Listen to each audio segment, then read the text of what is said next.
Rey Skywalker, Kenobi, Palpatine, Binks. But what if Rey was actually not related to anyone, and all of this needless speculation was for nothing? In this video, we are going to discuss the possibility and why, cinematically, it creates for a nice poetry if Rey is in fact related to no one of importance.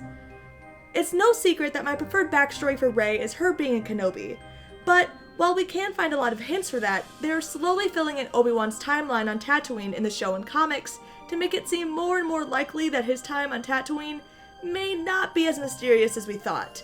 But right now, her being a nobody is my current standing. Rey literally says that she is nobody in the trailer for the first film, and I think that would be phenomenal if we went through years of guessing just for us to have the answer in the first trailer for the first movie.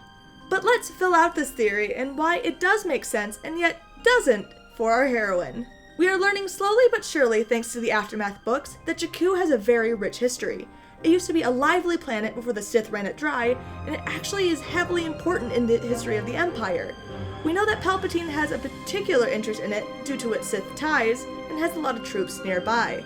While we can use this for Rey being tied to Palpatine himself, we know that Jakku was littered with Imperial soldiers before, and presumably after the Battle of Jakku. We get brief insight into these soldiers' minds where they are miserable and mistreated on this hell of a planet, but basically, for all intents and purposes, stranded there.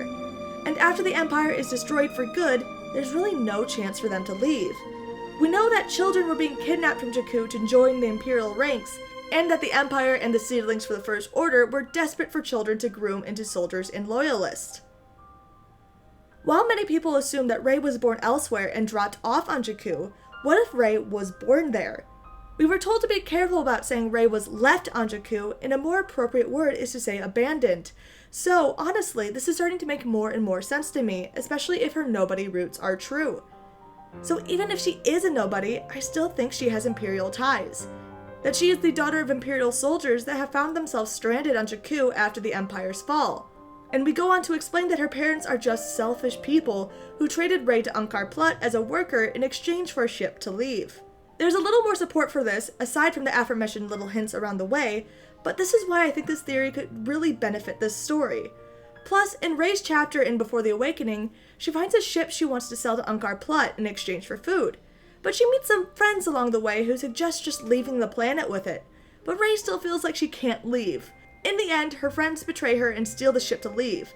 But Rey is oddly at peace with it, knowing all they really wanted was to leave the planet.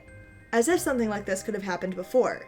Honestly, the nobody theory makes her a perfect foil to Kylo Ren, who basically thinks his power comes from his legacy and his family. To have them be each other's opposites in terms of where they came from would bring a poetic sense to their rivalry. Her also having Imperial roots would be a nice conflict in the upcoming films, both for her and her new rebellion friends. And I think Rey discovering her family's true intentions on Jakku would bring a great character moment for her in the films to come. But on the other hand, we have seen multiple hints along the way that Rey is still tied to a character we already know. The director for episode 9 and the actress playing Jess Pava, who was up for the role of Rey originally, have all made statements making it seem like she's a relative of sorts rather than a nobody. But Daisy Ridley herself seems quite adamant that her family doesn't matter, and this story is about finding her new family.